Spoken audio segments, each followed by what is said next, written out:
Bom, e a defesa do presidente Michel Temer solicitou uma perícia particular sobre essa gravação, sobre esse áudio, e neste momento a defesa está apresentando numa coletiva de imprensa os resultados atestados por essa perícia particular, que, segundo a defesa, apresentou pelo menos 70 pontos de obscuridade. Foi assim que o advogado de Temer apresentou isso à imprensa. E por conta dessa decisão, a defesa do presidente disse que não vai seguir com o pedido de suspensão do inquérito contra ele no Supremo Tribunal Federal. Segundo o advogado de Michel Temer, a decisão de não continuar com o pedido de suspensão se deve ao fato de que agora eles têm certeza de que o áudio não poderá ser usado pela acusação, de modo que então o processo vai mostrar que o presidente é inocente. E aí, depois dessa tempestade toda que abalou o Planalto, o presidente Michel Temer fez uma declaração em que acusou Joesley Batista de ter praticado o que ele chamou de crime perfeito. O presidente disse que o empresário usou a divulgação da conversa entre ele e o presidente para tirar vantagem do mercado financeiro.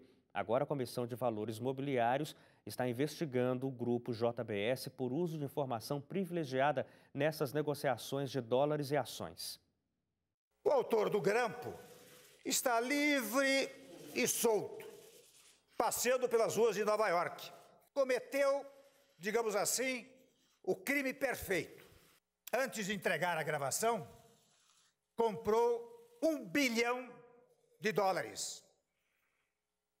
porque sabia que isso provocaria o caos no câmbio.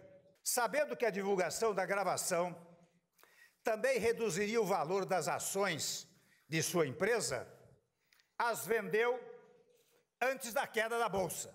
A JBS, meus senhores e minhas senhoras, lucrou milhões e milhões de dólares em menos de 24 horas. E essa movimentação atípica no mercado de câmbio não incomodou só o presidente. Também deixou a Comissão de Valores Mobiliários desconfiada. A CVM suspeita de que a JBS tenha lucrado com o impacto da crise política causada pela divulgação das gravações de conversas entre o dono do grupo, o empresário Joesley Batista, e o presidente Michel Temer. Isso porque a companhia teria se antecipado ao impacto da revelação para vender ações que estavam em alta e comprar dólares que estavam em baixa, valores que mudaram bastante depois da publicação que supostamente incriminava o presidente Temer. Só a cotação do dólar disparou 8,15% no dia seguinte à publicação, a maior alta diária em 18 meses. Hoje, a Bovespa fechou em queda. O destaque foi das ações da JBS, ainda um reflexo da crise política. As ações da empresa registraram quedas de mais de 30%. Em valor de mercado, uma perda de 7 bilhões e 400 milhões de reais. Em comunicado, a JBS afirmou que gerencia de forma diária a exposição cambial e de commodities. A empresa também explicou que utiliza instrumentos financeiros para minimizar os riscos cambiais. Trajano, e aqui a gente pode pegar um pouco do que você estava falando já no bloco anterior, que essas movimentações no mercado, quando são ruins para o mercado, nem sempre são ruins para a população, e o oposto também ocorre. Mas num caso como esse, como é que você avalia? Nesse caso, o primeiro ponto, acho que nós temos que destacar, que é uma quadrilha. Essa quadrilha formada pelo Temer e com esses empresários corruptos, que se reuniram à noite para decidir quais as ações tomar. Então, eu coloco todo mundo no mesmo pacote, tanto de um lado o delator quanto o próprio presidente da República, ao ouvir interferir nisso. E tem mais gente nessa quadrilha que é importante agora levantar e punir cada um desses sujeitos. Especificamente esse empresário, nós temos que lembrar que há cerca de um mês atrás, teve uma operação chamada Carne Fraca, que identificou parte da cadeia produtiva dele vendendo carne podre. Não era isso?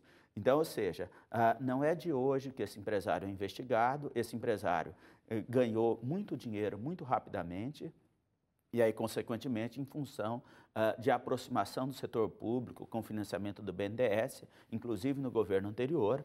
Então, ou seja, é um processo de corrupção que está entranhado aí em toda a gestão pública. Então, tem, de um lado, os empresários que estão ganhando dinheiro nessa história, Odebrecht é a mesma coisa, ou seja, tem a maior empreiteira do Brasil, agora a maior produtora de proteína do Brasil, os dois dois grupos empresariais extremamente corruptos, junto com os políticos que estavam administrando, tanto do governo anterior quanto do governo atual. Ou seja, é hora de dar um basta em tudo isso.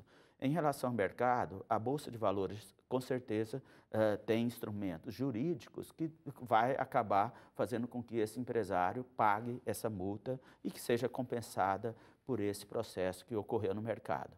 Então, ou seja, tem uma informação clara aí, e aí é importante também investigar qual é a participação da equipe econômica hoje do governo nesse processo. Se não tem, hoje não tem nenhuma denúncia nesse campo, mas investigar de fato se a equipe atual do governo sabia e como essas informações foram passadas.